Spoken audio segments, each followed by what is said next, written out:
Resmaa Menakem is a trauma therapist who works in Minneapolis. So he's always had a pretty big platform. He was on Oprah and he is interviewed by national media a lot. And because of his location being in Minneapolis, he has had more of a more people have been listening to him and turning to him and discovering his book. I really have so much respect for his work. And he's been working with traumatized white bodies. He doesn't use the term black bodies anymore. He calls it bodies of culture and police bodies and the pain and trauma that we have stored in us. Today we're going to work with some of the practices out of one of the sections of his book around clean and dirty pain. And he makes the point, and this is something that we're familiar with here, that we need to have a settled body and that healing happens in our body and it's more likely to happen in a body that can stay settled. And part of what we're talking about with this uncomfortableness and the discomfort of tuning in and not going away from what's happening now. How can we do that in a way that we can stay settled and present with ourselves? And the reason that I wanted to bring shame into this is because shame is often what causes us to disconnect and to shut down and to turn away. And so when he's talking about clean pain and dirty pain, the dirty pain is when we're avoiding it. And a lot of the reason that we avoid it is because we don't feel like we can handle it. We are stuck in a shame storm. We have so much going on that feels so ugly. We escape from the present moment and we get out of there.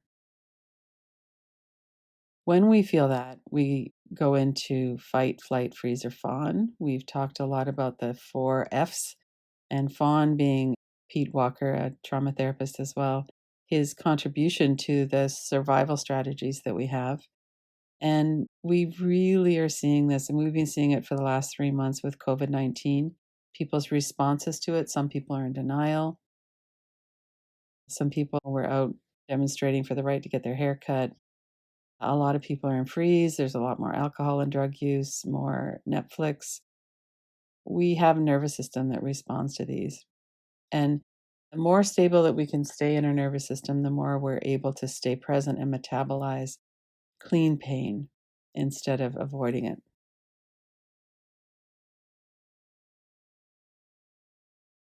We can all bring to mind, I'm sure, times when we've been shamed. And one of the ways that that works is the inner critic, is we shame ourselves and we might be shaming other people too. That might turn into an outer critic. But that all has that base or that foundation of being shamed by others. And it causes more pain. It reduces the possibility that we can heal ourselves and that we can work collectively with other people. Because the evolutionary purpose of shame is to get us to not behave in a way that will get us kicked out of the family grouping or the community.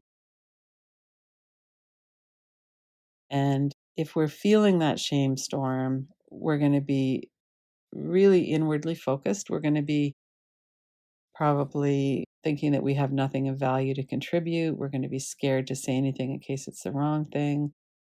And we don't have that resilience and courage that we need to really do this hard work. So, clean pain, as Resmaa describes it, is facing what we don't want to face and what we reflexively avoid and flee from. And I know that we're all familiar with that too. We all avoid things at times. So, this is a deliberate stepping forward into something that's not as familiar to us. So, we are actively choosing our integrity over our fear, over our uncomfortableness, and we're finding that way to stay present to the best parts of ourselves. So, the familiar thing might be to, I heard someone the other day say, well, George Floyd was apparently this blah, blah, blah. And I just stopped her and I said, what does that have to do with it? I don't know what his personal life was like, and his personal life is not the issue. He was murdered. Oh yeah, I know. It was horrible what happened to him. But sometimes people will pull back into this irrelevant. I don't even know if irrelevance is the right word, but into these other things that distract us from what's really going on because it's too hard to stay with it. So when we're making this leap into clean pain, and I know that all of us here have some familiarity with this because we're here and we're doing inquiry, and inquiry is all about what's really going on and can I stay with that? So we make that leap not knowing where we're going to end up, but knowing that our integrity is more important than our fear. So we stand in our integrity, we accept the discomfort of that, and we move forward into the unknown. So dirty pain is avoidance, blame, and denial. And it's when people are responding from our wounded parts. And we lash out, we create more pain. And some of the ways that we see this, I mean, everybody's so familiar now with all lives matter. And then, people are saying lots of things that try to help people to understand why that's not the right thing to say. And so we look at all lives matter. Well, you were on a block and one house was on fire, you would pour the water on the house that was on fire. Or if you were at your funeral giving a eulogy for your child who had died, talking about how special that child was, and somebody stood up and said, well, all children are special. So there's ways that we're trying to get it through to people that there's a systemic oppression. And in particular, right now, Black Lives Matter, we're looking at racism. And how can we let that in? And dirty pain is when we lash out at that and we try to make the other person wrong, or we try to say, well, I'm not a racist because racists are those people that march around with guns, and there's white supremacists. And so we won't let that in. And that's what creates this dirty pain. So it can show up as that guilty, ugly sympathy. Oh, poor you, those poor Black people. They've had all these centuries of slavery. And it can turn into that kind of us and them, only I'm higher than you are. You're the one who deserves my sympathy. White fragility is a term used to identify that inability to tolerate the discomfort and to actually go into the situation and look really clearly to see the complexity of it, to be able to hold our place in the system of oppression. It can turn into self-hate, internalized oppression and bias. And we certainly see this. I'm very familiar with that. Being a lesbian in the LGBTQ community, there's that internalized homophobia, feeling like there's something wrong with us, and that's the same certainly here too. And then the denigration of those doing better than you is another way that dirty pain shows up.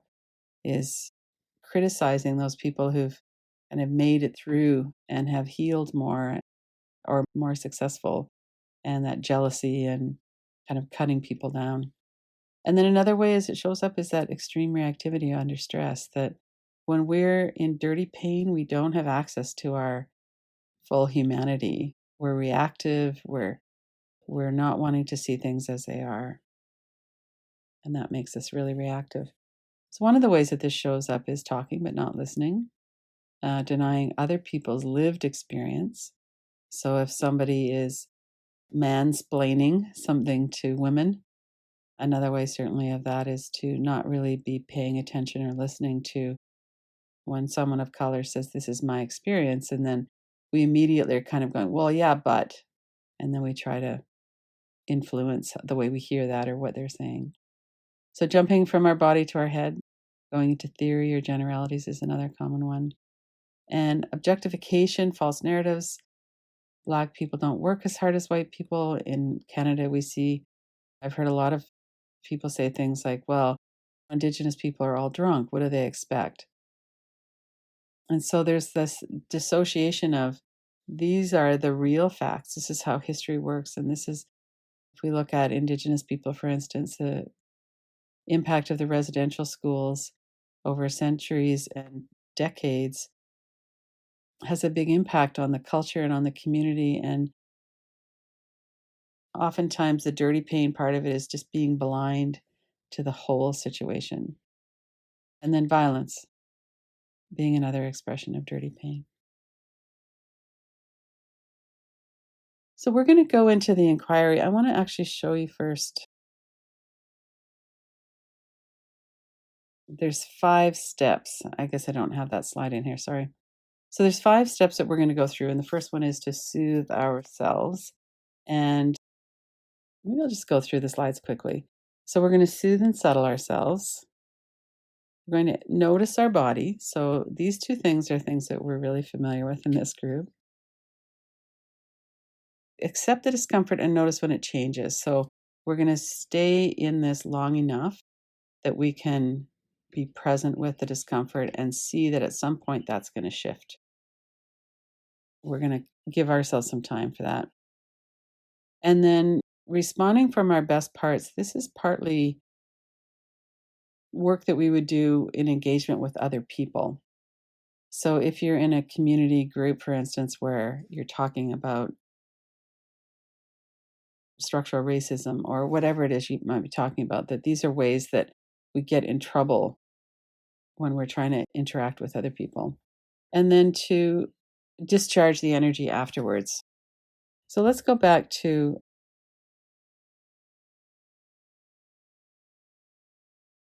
the inquiry. So the way I thought it would be helpful to work with this is to bring to mind some kind of a challenging situation. And we'll probably do this for about 10 or 15 minutes. So get yourself comfortable first. And, when we're doing these group inquiries, it's helpful to not work with the very worst thing that you can imagine. Work with something that you could do in this group setting. And so something that you can stay stable with. It might be going to dinner with family after this COVID-19 is kind of settled, or being on a Zoom call with somebody with one person or a group of people who think different ways. So it could be something from your past as well, something that you had a difficult situation and where you can, even now thinking of it, you can feel a little bit activated. And as we go through it, we're going to be noticing all of the people, how we think and feel, and actions, but also really to keep noticing any shame, fear, disconnection, heaviness in our body. And we'll go through these 5 steps. So take a moment to choose something.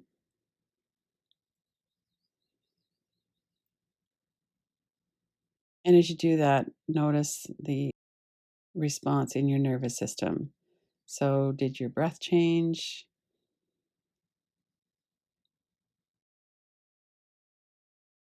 We're probably all working with something that's a little bit uncomfortable, but notice if this is something that you can stay present with.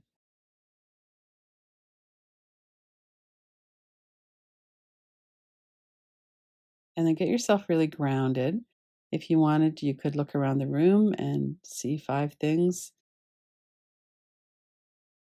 You could notice 4 textures. We have all of these tools, right? Notice that your breathing is getting off. You could do box breathing or do some long exhalations. You could always do tapping if it's thoughts. So, as we're working through this, stay really steady and connected in your body. So, the first thing is we've brought to mind something, and now we're going to just kind of soothe and settle ourselves. So, one of the suggestions that Resmaa's making is that for the first few seconds, don't do anything. When you notice if you were in that situation right now, so you're on a Zoom call, for instance, and you're starting to notice that there's an activation here, maybe somebody's just said something that you've responded to in some way. So for the first few seconds, don't do anything. Just breathe and put your hands on your lap or on your knees. And you could also notice your feet on the floor, your seat on the chair. And mentally remind yourself to stay calm. So you're in a situation, this is one of those things where our nervous system might be going, whoa, there's something, a danger here. So to breathe, put your hands on your lap or your knees and mentally remind yourself to stay calm. That can help us to stay steady. And then find an internalized resource and connect to it. So he's suggesting it could be a favorite place that you like to walk or a person that you feel really safe with, and just bring them to mind. Notice what's coming up. And when you look at that face or when you remember what it's like to be out in the forest or whatever it is, let your body feel that. We're doing a soothe and subtle step here. And if you're in a situation where there's a bunch of people around and you're in the midst of it, then find some way to take a break and step back. So you could always say, I need to go to the washroom for a moment. People won't generally follow us into the washroom. If you're in the kind of company where that would be acceptable, you could say, I'm feeling kind of flooded. I need to take a moment. You could just say, I need a drink, or it's warm in here. Let me open the window. But to do something to give yourself a little bit of a break. And now we notice the body. So while you're taking this little bit of a break too, you could notice the clothes on your body. You might have something on that's kind of itchy. You can notice a difference in the air on your skin or your clothes on your skin.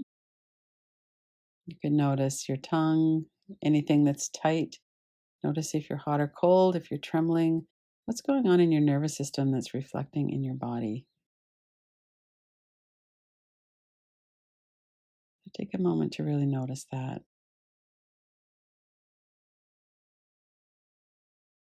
And then we're doing this practice of, we're not in the actual situation. So we're kind of pretending we are in a way. But in the actual situation, what usually happens is that we get kind of engaged in thoughts and emotions and reactions. And we start to think, well, what if they say this? And what am I going to say to that? And I don't know if I could say that. And we get kind of involved with our thoughts and emotions. So let yourself kind of imagine that for a moment. What would you be thinking if you were in that situation right now? Thinking, feeling, what would be going on in your body?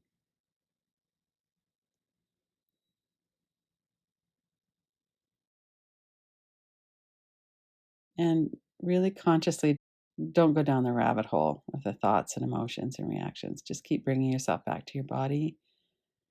Notice your breath if that's helpful. Notice your feet. You could bring your hands together, rub your hands together.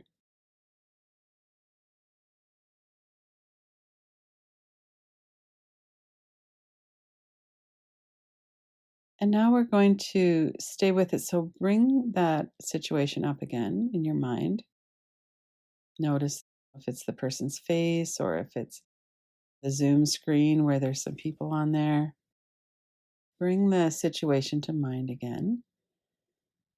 And it might be, we were just talking about watching or not watching the video of George Floyd and having that image of the still picture in our mind, even if we haven't watched the video. So if you wanted to work with that, that could be something too, just to bring that image to mind. Notice what that feels like in your body, to be looking at that image or to allow that image to be something that you're paying attention to.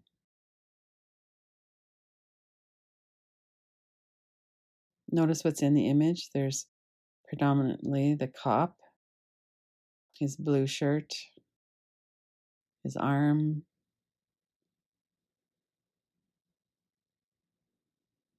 his knee, George Floyd's face. And just notice as you're staying with that image or whatever image you're working with, notice if you get that impulse to analyze things or to escape somehow. Just keep mentally looking at that image. Right now, we don't need to grab onto strategies. If it's too uncomfortable to look at the image, do some tapping. Open your eyes, put it on the wall on the other side of the room. You could take your eyes around the empty space on the outside of that.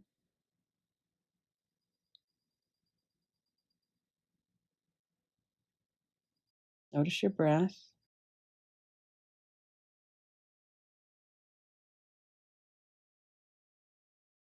and notice what happens over time as you're looking or paying attention to the image you're working with for 20 seconds or a minute or two. Our experience isn't the same all the way through. Just notice when things change.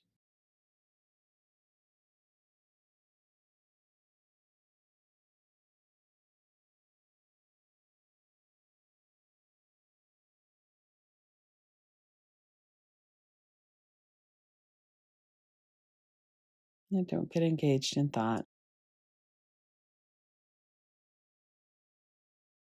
And notice if there's any shame here. If there's thoughts coming in of, I should be able to do this differently than I am, or I should be able to stay with this in a different way, or, oh, I've just noticed I was thinking about something else. That's okay. Just to come back and ground back into your body. Notice your experience.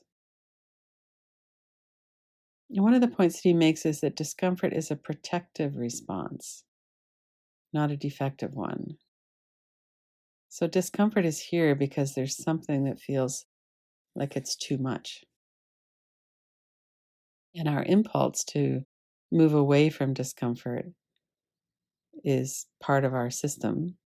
And sometimes that's really helpful and healthy. And other times, like when we're working with something like this, we're working with staying with the discomfort for a little while. And then we come back and we move away a bit and then we go in. So we're not trying to torture ourselves with this. We're trying to just work with that at a level that feels like that's possible for us. And then the next step is to stay present in your body with the ambiguity and uncertainty of the situation, responding from the best parts of ourselves. So when we're in a shame storm, we don't have access to our best parts. We don't even have access really to our cognitive mind. When we're overwhelmed, emotionally flooded, same thing. We don't really have access to our best parts. So we use those first three anchors. So if we're feeling overwhelmed, we would come back and maybe notice our breath. Take some deep breaths, hold our own hand, look around the room, see 5 things that we could say. I see a plant, I see a picture. We need to come back and stabilize and get grounded. And this is particularly important when we're working in real time with other people. We need to keep coming back and staying present with ourselves. And some of the ways it might come up, a defense might come up, is when we start to think about what's wrong with ourselves or, what a jerk that other person is. We'd have try to predict, well, if this happens, then that's going to happen. And then we get into a chain of thought. So, what's your intention? Our intention is to act from our own integrity and to stay really present and to be kind with ourselves as well as others. So that's a lot. Depending on the situation, that can be a lot. It can feel overwhelming. Sometimes our lizard brain gets overwhelmed and we lose it. We say something, we lash out, we get defensive. And then each moment we could come back. We could say, wow, thankfully that was just in my own head that I thought that, but now I can come back and settle. Or maybe we said something out loud and then we have a reparation to make, an amends. But we could work with not moving into shaming, just to really acknowledge that our primitive brain might get overwhelmed and we say something or do something we didn't like. And now we can anchor ourselves again. Slow down the breath, work with these other anchors again. So we've all heard that stop, drop, and roll in terms of if our body is on fire. And this is an image of somebody who's in a protective suit, it looks like. So Resmaa talks about this as stop what you're thinking or doing or saying. When we notice that we're feeling activated by something and we're not really engaged in our cognitive mind anymore, we're not aware of our body anymore, we're reactive, then to stop. Don't go any further down that emotional path or that mental path, just to stop. And then draw it back, pay attention to your body, what's going on around you, where the situation's heading, and your part in that situation. If it's not heading where you want to go, for instance, if you're in a group of people and it looks like everybody's getting quite reactive, you might say something like, I think if we keep going with the conversation the way it is, that we might end up saying things that are, going to be hurtful. Could we all take a step back for a moment, or whatever you might be inspired to say? Give everybody a chance to settle back into their body. And then to roll with whatever happens in your body without fighting it, fleeing, freezing it. So, again, to come back in our body and to not shame ourselves for the responses that we're having, to give ourselves the time and the steadiness. Breathe, come back in. Notice the safety that's here in this moment.